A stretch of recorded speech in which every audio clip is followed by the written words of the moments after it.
All right, guys, so today I have my boy Henreek here with me. We are going to discuss all things Hut and kind of give, the landscape of what we like, don't like, what we want to see change and all that, just to kind of start a conversation about NHL 21.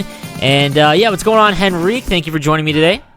I'm excited to be here. Honored to be the first person on this, of course. Absolutely. You are numero uno. So, all right, let's jump into it. Guys, first of all, I want to say this is on Twitch as well for YouTube. So any questions you guys have on Twitch, fire it to us. And if it's not, just dumb, then we'll try to give it an answer. So we'll start, Henreek. Give me your general. You're full-time in NHL now, essentially. So am I. We play the game far too much. And so what's your general enjoyment level for NHL 20 alone? Do you mind playing it all the time, every day? So you mean just all of NHL 20? Yeah, all of NHL 20, yeah. Oh, I love the game, of course. Obviously, I like to try to mix in a lot of ESHL as well. It's more like I do that off stream most of the time, but I love it. I do. Obviously, there's times where, you're like, why do I play this game? But it's frustrating. Push comes to shove, it's fun. I love hockey. It's my favorite game. I play this game not even close to any other game, like the amount of time I play. Yeah, I know. So it's... Yeah, I love the game. there's always things that can be changed, but I like it. Let me ask you this. Compared to the last 3 years, so 17, 18, and 19, 4 years, I guess, 17, 18, and 19, how does it compare to those games? Is there one of those games that you enjoyed a lot more, or is 20 easily the best that you've enjoyed just from a gameplay standpoint? From, Hut, what you do on stream. So you basically play Hut all the time on stream. So from that standpoint, from 17, 18, and 19, is this the most enjoyable you've had? I would say it's definitely 1 or 2. 17 was really, really fun for me. I don't know what it was about 17, but I really, really enjoyed that game. The same way, man. Yeah, I don't know if it was the gameplay was really, really good that year or just...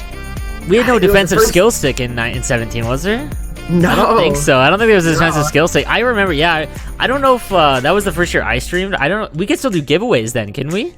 Yeah. 17, those giveaway streams are always popping. Those were always just fun on Twitch. That was the first year with synergies and all that. It was a very exciting year for Hut, I believe. They added a lot. They added hometown heroes, I think, right? That was also the year Draft Champs had a meaning. Yeah, right? The Manny, or was it Willie Mitchell? Yeah. And the Ray Emery that you had to grind for? Yeah, it was Matt Holtra, I think, as well. Yeah, I remember that Ray Emery had the most insane synergy stack that was not the a good grind goalie, for. though. No, terrible growing. Lab Tech wants to know, if you had 3 modes to bring back to NHL 21, which 3 would it be and why? So previous modes that are no longer in the game? Well, I don't know if there's that many modes that aren't in the game. Yeah, anymore. That's what I mean. I wouldn't think. If we consider Draft Champs as a mode that actually had something to it, is that even I don't. Yeah, I guess if there was rewards to bring back rewards to Draft Champs, we want. GM Connected, obviously. That's the only one. That's the most glaring one. What's the other mode? That's really not in the game. Yeah, I can't think of. Here's something I do want to bring up because I've mentioned this about. I guess we can get into this about how NHL, your day to day in NHL 20 has become when they introduced Rivals. Rivals is so polarizing because it's boring in the sense because there's no reward out of game to game, right? You don't exactly. You lose. It's hey, whatever. Other than the fact that you lost, which is annoying, but you really don't lose anything because there's no leaderboard and there's nothing tied to losing as far as your rank. You can literally just keep playing and playing and playing, get diamond points, and then you're diamond, right? But in terms of the day to day of it, do you enjoy? What do you want to... Hey, let me ask you this. Sorry, off track. What do you want to see in Rivals become? What would your changes to Rivals be? I guess maybe... Give me some sort of leaderboard. Give me 2 things that you think that if they put in for Rivals, it would significantly improve the game mode. Maybe a game cap? Maybe a certain amount of games 50, you can play. But that's way too much. I don't think anyone hits that. Maybe 25 or something like that. I just feel you just think about it, you just play and play and play, and you could lose and lose and lose, and it doesn't matter. No, because obviously you get less points for losing, of course, but if you lose 50 games, you're gonna get to diamond still. No, exactly. Like that's the thing. Like about Rivals is like it's designed to make you. It's what online seasons should have been always. Like it's designed to make you go 500. Like it hard matches you against. I think that's what a lot of people don't like Rivals is because they lose. Like you lose a lot. Like it is designed to hard match you against, and you can search for a long time, and it will not give you someone that's tragically bad. I mean, at launch of it, I remember like there was guys that just couldn't find games because they were so high rated. I definitely think a leaderboard. It sounds so dumb. Like just adding a leaderboard makes it like a value, like, but people love seeing their exactly. I think that when you go and look at online seasons now, like there's still people that grind online seasons to see that ranking. Maybe they give you like an extra thing though for like maybe top 5 or something, like maybe an extra ultimate or something. I don't know, something like that makes you, because again, what is the point of being number 1, right? Let me Rivals. Let me ask you this then. So because I think that Rivals, the rewards for Rivals overall in the game have been fantastic. Like if you compare them to comp seasons, it's like not even close. I mean the one specific card you're not getting, but it would probably be untradeable in the landscape of NHL 20. More than likely, the amount of packs you get, it's never been easier to build a free team than in NHL 20. So like like in that sense, I mean, it's tough because like Rivals as a whole, I think is a good idea. It just definitely needs some tie to losing for sure. Yeah. I like it. I mean, like it's not a bad thing to have in the game. Like you look back at NHL 19, you're like, wow, like it didn't even have Rivals. Like I remember last year there was a point where there was no competitive seasons, and think about it, there was no Rivals. You're just playing online seasons of like and then champs on the weekend. Exactly. The other thing, let's talk about squad battles a little bit. What's your feeling on squad? I can't, dude. As someone who plays this game for a living, I can't do it. Oh, I don't like so like early in the year I did. Yeah, early in the year, yeah. But like it's good though. Like I don't have a problem with it. Like people like don't. I feel like they should make the rewards a little different from week to week. I don't know, but like I don't know like how they could do that.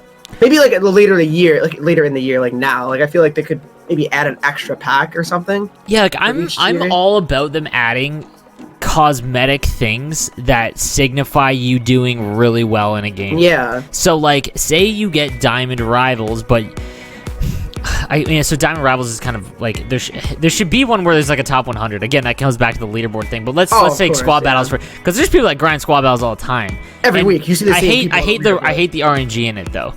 That is the one problem. Like, because you could get maxed on every game, but you might not get the same. Exactly. That I don't know how you iron out. I don't know how you iron that out.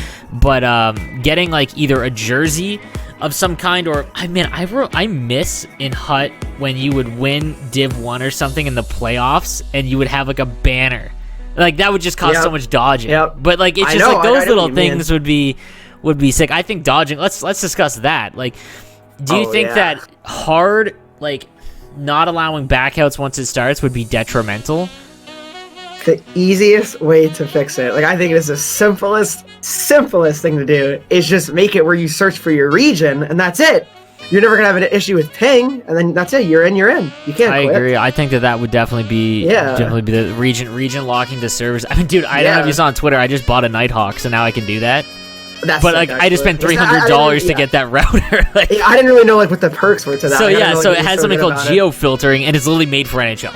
Like there's a map, and you put where you want to search for your region in the world, and then it will not allow you to do it.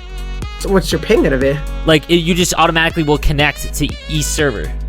That's so nice. For example, so like I picked Ontario. Basically, the little circle I did was like Ontario, like eastern seaboard of like all the way down to like not a little bit before Florida, and I can't find a game outside of that.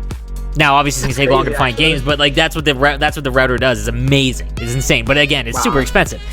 That should be in the game where, if connection is. I think that other than sports games, like if we talk about like MLB, the way MLB plays, you can have lag because two people aren't really playing at the same time. So when you're pitching, it like stops you so that the pitch comes in clean when you're hitting.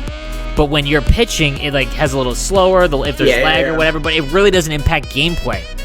In NHL, man, there's so much movement. It's constant. Like you cannot. Like it's so any little spike, it's gonna be exactly. But like, let's discuss that with like.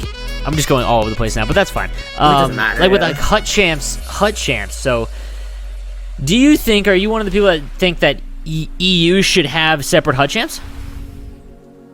Yes. When I'm I think so, seeing too. when I'm seeing like top 20 and I'm seeing like 9 or Europe, that's kind of like it's tough because you just feel like they don't really have the You can see it in gauntlet, maybe GWC some signups, North like American. you can just see that, like there's just not the same amount of competitive players for it. I think so Like, too. I think their points are lower. Like you can just see like they're not like running through like crazy good players. No, I agree. I think that they should definitely, and that's not to say that they're bad. It's just there's less. Less player base, like especially on Xbox. Forget it. Oh, dude, Xbox man. is really not many. 5 days before GWC finals or the first week of registration, there was only like 200 people signed up for Xbox. Like you could basically just sign up and you've made the top 128. That's ridiculous. Honestly, I know. Like it ended up evening out or getting a little bit higher, but like the Xbox EU side is just very, very small. So like when you do that, it's tough because they're not gonna play on. I wouldn't want to play a EU if I matched in one. I'm not gonna play them. I'm not gonna complain if they don't play them and they only play each other, right? Like it's just exactly. Okay, now let's discuss how Hut Champs is as a whole. So you are a Hut champion. Fourth time. So the cards being untradeable, yay or nay? Okay, so nay. I mean, I think it should be tradable. I do. I mean, because they're very exclusive cards. 20 cards a week. It's not like you're flooding the market with them. That's my opinion. They're different overalls as well, so it's not like they're all the same overall. And I believe, say like, I have the Butcher, right? For instance, if you're like a Devils fan, you want to create an all-time like Devils team, you can't have that Butcher. It's untradeable. Like, it's impossible to get it. That I feel like is, I mean, I get it because it's cool, like it's exclusive, like that person got it, it's untradeable, no one else can have it, but I feel like, especially a lot of the top guys, I assume, want to sell those cards and maybe like, get coins to build their team for GWC, right? No, for sure. Like the one thing I will say is that this year, more than any other year, they've been Nicholas. So Nicholas at EA, if you guys don't know who he is, Shadow on Reddit, whatever. He's the content developer for NHL. He's the one that does, and for the most part, him and his team do the content, what cards come out, and whatnot. And he came on last year, and that's when we started seeing the changes in like the playoff cards and whatnot and all that kind of stuff. But what he was really careful of, he came over from FIFA, and what he's really careful of is not ruining the market. Now, if you remember back in, I think it was 18, do you remember the problem? Dude, do you remember that when they released the World Junior packs and you could buy those bronze packs? And you would make just an insane, because you would get all, because the 88, like a Ginla and stuff would come out of those bronze packs, so you could buy like the 200 coin little bronze packs. It's like, so those, and then you release like the ruby and diamond or whatever those sets were. I don't know. Who was in charge that year? It wasn't him. Yeah, he came in 2019, right? So that was the last year, and that was a really rough year for the market. I didn't really play much that year, because that was like the year of like Fortnite. So that was that was my first year. I think it was my first year of really being involved from the start of the season, and like you saw like when the market gets impacted like that, like this game mode, because it's smaller, when you have something like that, or an event like that where it ruins it makes it really tough to recover. And especially when they did those like re-release sets of like the all the base cards essentially. Oh yeah, that just like that was Series tough. 2 expansion. Like I don't know what all that is. Yeah, exactly. So like, I think they've been really careful with that. And when it comes to HUD champs, those cards, like I remember in 19, the cards were still tradable, and you would get like the Shea Weber was like number 1 the first week, I think it was. Oh yeah, that was like a mill that went for it. Yeah, exactly. All those cards would go for like a mill, and what ends up happening is you have guys that are just so good at the game, getting millions of coins every single week, which it creates this like, if a player here is amazing, and then you have like a tier where like they're HUT heroes, okay? Yeah. And now what you're doing is like the top. So say when all the Versus guys came up from GWC, I think this also impacts it because GWC is HUT. Yeah. Now you've got like Regs, Gren, all those guys, and they're now up here, and they're every week they're just separating, because even if they don't like the HUT champs card, like when the one week it was like Tony D'Angelo, I think. Just a small defenseman. Like he's not really useful in this meta. Again, something we'll talk about in a second. Exactly.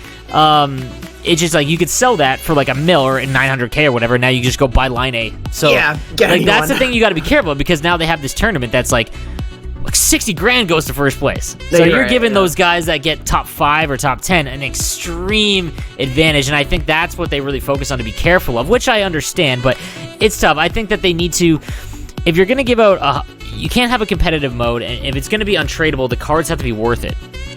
Like, of course. That was the kind of thing, dude. How many left defensemen did we get in the first like 10 weeks? Like, I least, could like, not 5 or understand the 6. answer for that. Like, I could Yeah, not understand that. Did you talk to like him about it? Like We all did. Like, we were all just like, What was he saying? Well, that was when they came out with like the set where you could choose. It was like Mackenzie Weegar and okay, that made sense. And I think that the cards they chose were so obscure that it kind of stayed away. Because your point was right. Like, you Mackenzie Weegar, you're a Florida Panther fan. You know, you're the one of the 2 people out there that love the Panthers, and like you want that Mackenzie Weegar, you're not getting him. Yeah, he's not getting like a 90 throughout the year. Like, exactly. But they tried to choose guys that were super like, against like the popularity, I guess. Yeah. But I agree. I see like the untradeable debate. I think that they're either, if they're not going to make it tradable, then it has to be worth the grind for these top guys to just continually to go and like, fight every week. Like, it's other than just like, it feels like a job sometimes where you're like, okay, it's a weekend, you got to play Hot Champs. You're locked in for 20. Like exactly, that's it. Like Friday, thank God they made it Friday morning. Did you like that? Oh yeah, huge change because that makes so it many so much streams in the easier. morning. My God, it was so great. Then I could play it like on stream. I know like 5 o'clock it comes out. I'm still streaming, but like it's better. Like you have more time to just play and just kind of relax.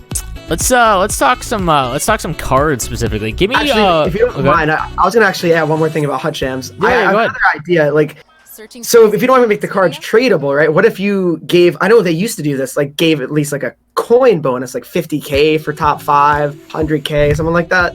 Where you can either choose, like that would be just like combine it all. Oh, like you combine it. Okay, so you get the card and the coins. Tradable, maybe less packs or something, like a little bit. For sure. That would definitely. I like the choices. Like I like what they did with squad battles where you could like choose what you want. Or is it Rivals? Exactly. I don't know why I'm mixing that up. Oh, Rivals, yeah. Rivals, where you can choose it because, like, you can go the double untradeable, all that kind of stuff. I think that's cool. I think there should be, in Hut Champs, like, if you don't want that card specifically, then, if you get top 5, 150K, like, something that's worth it playing 20 sweaty games. That you want to be able to flex that you got it.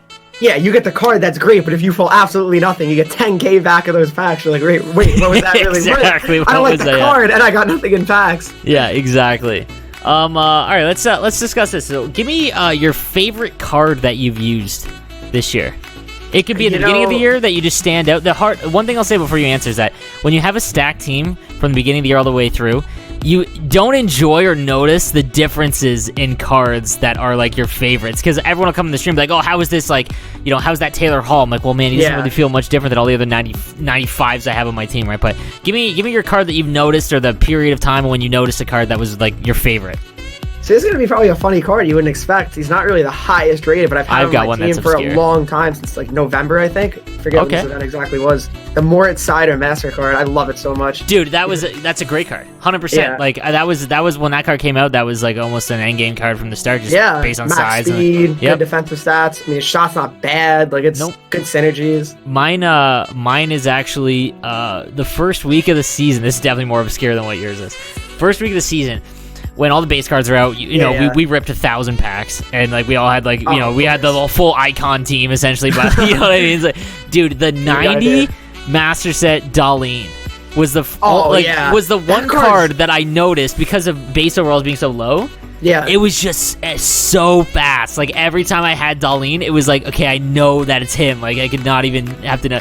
That card was like my favorite. It was on my team for like just far too long. That card went for so much for so long. It was like 300K in like even January. Yeah, it was nuts. That's another thing I want to say. The positives about Hockey Ultimate Team is that the way that they've managed to make events and master sets hold their value is impressive when you consider what has happened. They're still holding value. Like McAvoy goes for a lot. Like all of them. The 90 Taves.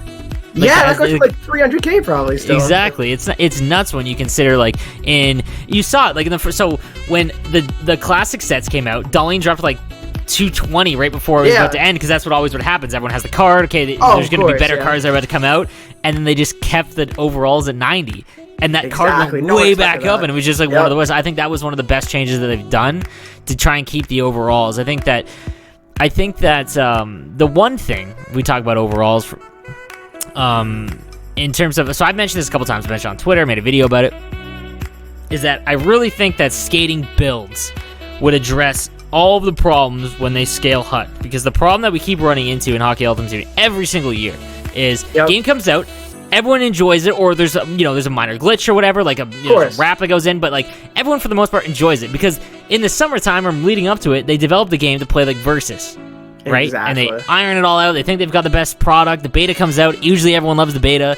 And then, yeah, it's true though. And then like February comes and all these 99 skating cards, and it just everyone hates it because it like highlights just like you can just flick up. You have 99 overall shooting. And there's just no separation. Like there's no differences. Like most cards are gonna play the same. Like I hate to be that guy, but they really are. Like, dude, it's exactly what I said. Like when you have a stacked team, you just don't notice them. So when people are asking like, who's your favorite card? I'm like, how does he play different? I'm like, I don't know how he plays. He plays exactly the same as the rest of my three other lines. They score the same amount basically. It's gonna be the same thing. I mean, exactly. 99. So like what I was thinking is, so leave shots and hand stats and all that alone. But like for speed alone, we'll do 6'5" and above. Okay, so Chara's an anomaly because he's just an absolute tree. But let's 6'5" and above. We'll say that he's a 99 overall.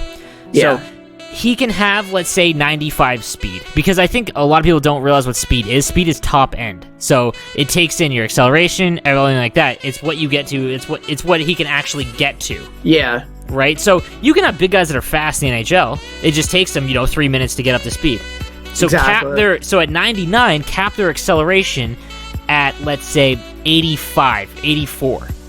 So you're at 99 at the end of the year, your acceleration, you give up that puck at the blue line, like you shoot into someone's shin pads, you can have 99 speed, but you ain't catching, McDavid because he's already going. I mean. Like, that's what I'm thinking. Like, there's been, like, times where I'm like, all right, like, I have McDavid, I'm skating up the ice, like, full stride, and like, I know I have him beat, but he just turns and he catches me, like, instantly. That's just not realistic at all. Like, no, exactly. Anyone.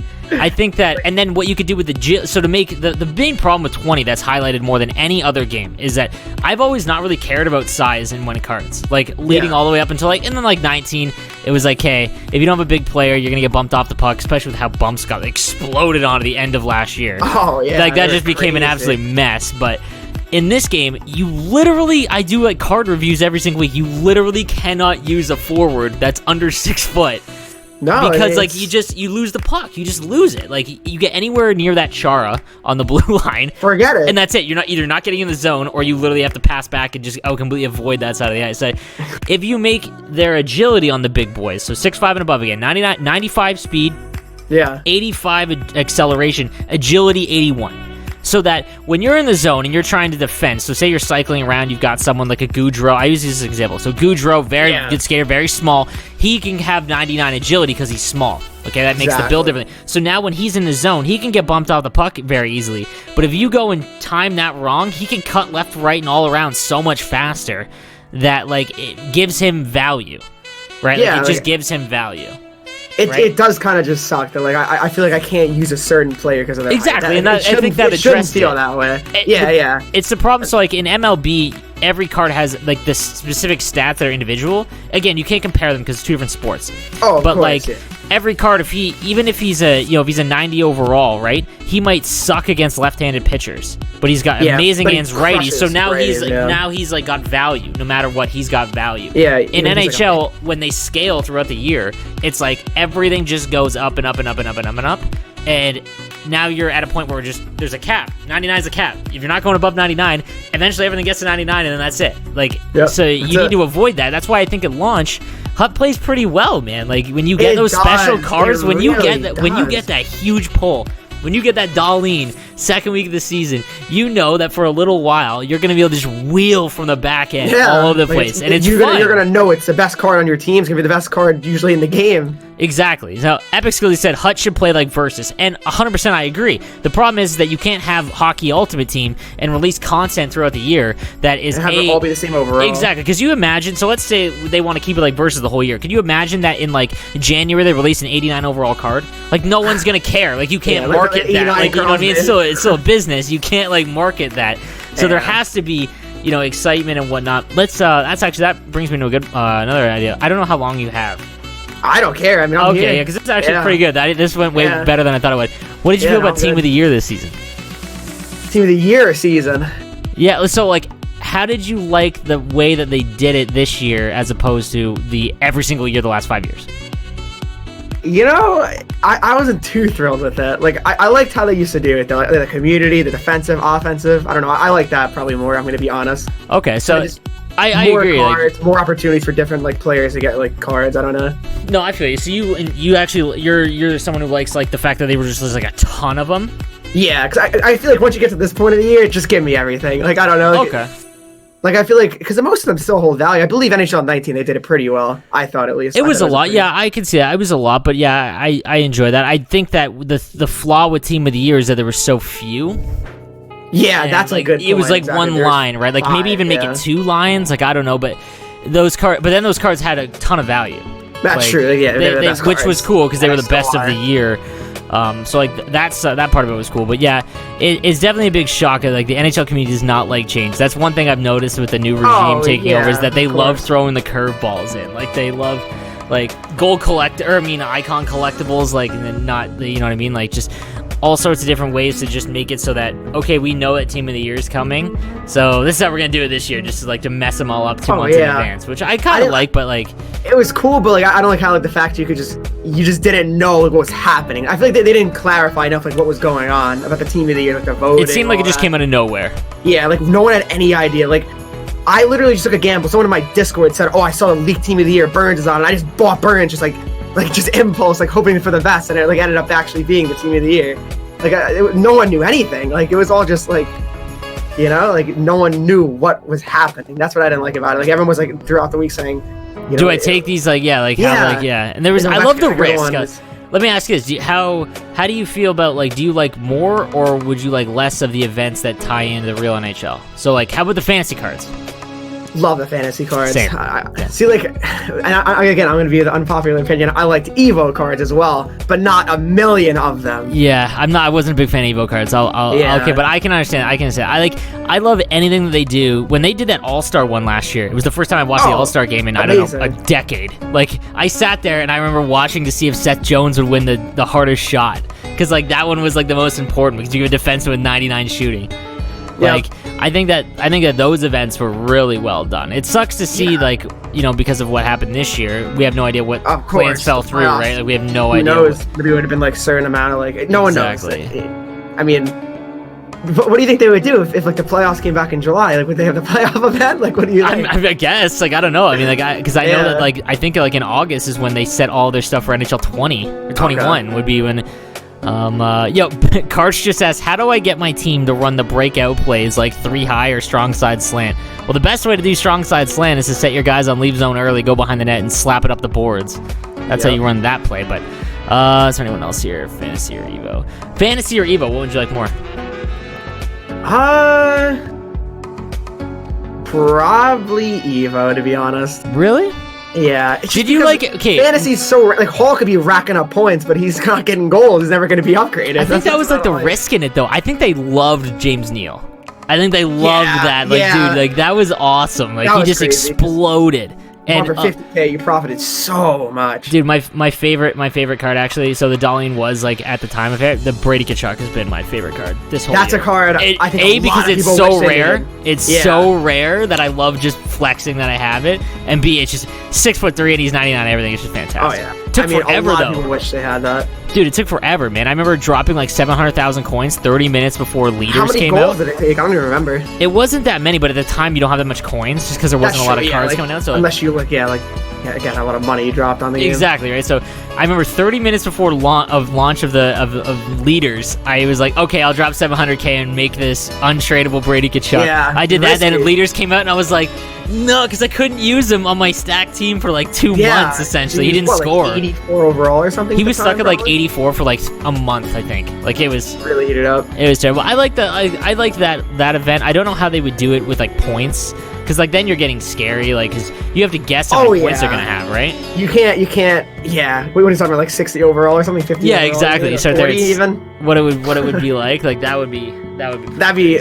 Yeah, because then they really wouldn't be usable for a long time. Exactly. So so staying on cards, give me a card that is loved by the community that you don't like. This one's hard to think about, so give it some thought. Mine is I hate Pedersen. Can't use him. Pedersen, yeah. He's just lanky. Like he's tall, so like you think he fits the meta, but I find that he gets bumped off of everything, and I just can't get going with him. Like, no, I hear you. Actually, someone in the chat just said it. It just came to my mind now too. Char, yeah, I didn't like Char as Master Set at all. I used it for a while. I just felt like he was too. Really, you don't like he can't control the puck. I feel like every time he had the puck, he just like lose it instantly. It's like, tough. Like, yeah, he's like, but his like him on defense is just so like devastating. Yeah, but like, I feel like I'd take away a cross crease and then I just like he'd reach back and like it just like fall off. I love it when you walk in from the point of them and you try to take a wrist shot with him like short side and it just like hits the 300 level. Like it's just like that. Like, that's the good thing about that card. Like, yeah, exactly. That was balanced out offensively. Like he's got like the huge shot, but like his wrist shot is just like non-existent.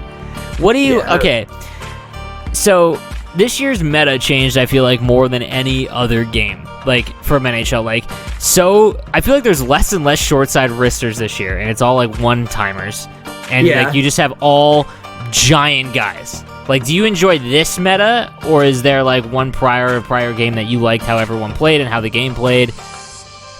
That's difficult to say. I mean, it's hard to remember a specific game. Yeah, I mean, because you have to really think about each game individually. Like 18. The meta currently, I do not really. I mean, I think it's. I'm probably going to be unpopular, with a lot of top players, but I mean, the fact they patched all the rafts is very good in my opinion. That I have such a love-hate with, because like I understand from like covering esports for NHL, I understand how difficult it is to pull off some of those rafts, and it creates a skill gap, because if you can't do it, like the one that Josh does that you just basically wrap around and go 5-hole, like that one's a joke. One I knew how to do. Exactly, that one's such a joke. Like I cannot stand stuff like that, but like the one where the Gren slap shot one where you'd come in, you'd L2 back out and slap shot off the pad. Like that's tough to pull off. Yeah, like that's tough to pull off. But like I agree, like some of the rafts, like I'm so hit or miss with, because like if you get beat, you anyone that's good with the game that like has good TOA and can hold on to the puck, you give them those like easy rafts, like the one that Josh had. It's just like I can agree with you that I would rather have them out of the game than in it, but I understand that the skill gap that it creates. Yeah, because then I guess you can also look at it like this, and it's easier to skill zone, harder to score, right? If someone just literally sits in the middle. This past weekend, I've seen a lot of clips like on Twitter and stuff of guys just middle sitting again, because that's like you can't do anything about that though. Like you can't, like, realistically, it's not like there's a patch you can put in to like remove skill zoning. Like that's just, there's nothing you can do. Running behind the net is why it's like, man, dude, I remember behind the net for like the last 10 years just wasn't used. Like other than like it was always overload. Like that was it, just overload. And now you can't really use overload because everyone sits in the middle. So those one-timer passes just like aren't there. Like they're never there unless you're just forcing it. Maybe one time we'll exactly. Like there's very few people that can actually run that now. So behind the net is the only real thing to use, because like everyone just sits in in front of the net. You get some, go back and forth, and eventually get a wrap or something to open up. But yeah, like I definitely think that the builds thing, I don't know how much it would take to implement that, because like at launch, let's take a 6'5" guy at launch, like what's his agility and acceleration, like 70?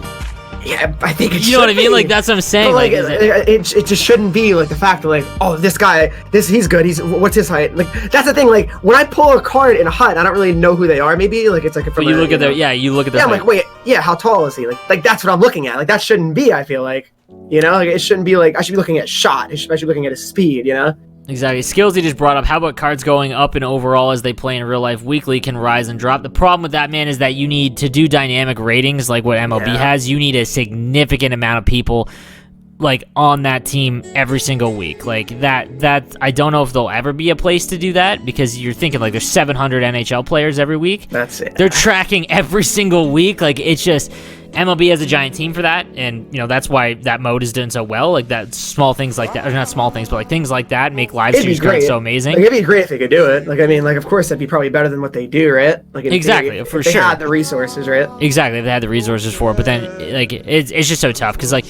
But like I said, it's like I think that if they go into 20 or 21 with builds, I think that alleviates that big person meta, because if you have like St. Louis icon card, that's such a cool player. You cannot use him and competitively use him well. No. Like you're just gonna get crushed, man. And like if you make it so that his type of build can be 99 in skating, whereas the big guys can't get the agility over 82. St. Louis could skate around them, like exactly when you're into the zone. Like I think like that just benefits. And then it, like McDavid's not small. No, like, he's 5'11". He's not like he's 5'8". Yeah, exactly. So like him being, I mean, that's another thing is like people get into the debate, why is McDavid not the fastest player? And it's like, well, it's tough because then you're going in and you're having to rate every single player's speed. Alright guys, so sorry, I had to cut the video a little bit short due to internet issues, but let me know what you thought of all the stuff that we discussed, me and Henreek, throughout the video. I had a blast doing it, and I think I'm definitely going to do some more in the future, discuss with other guys in the community in regards to other topics of NHL. But again, I want to thank Henreek for coming on and doing this. Links to his content, YouTube, and Twitch down in the description below. Please go give him a follow, and yeah, let me know what you think of all the things we discussed as well. I will see you guys next time.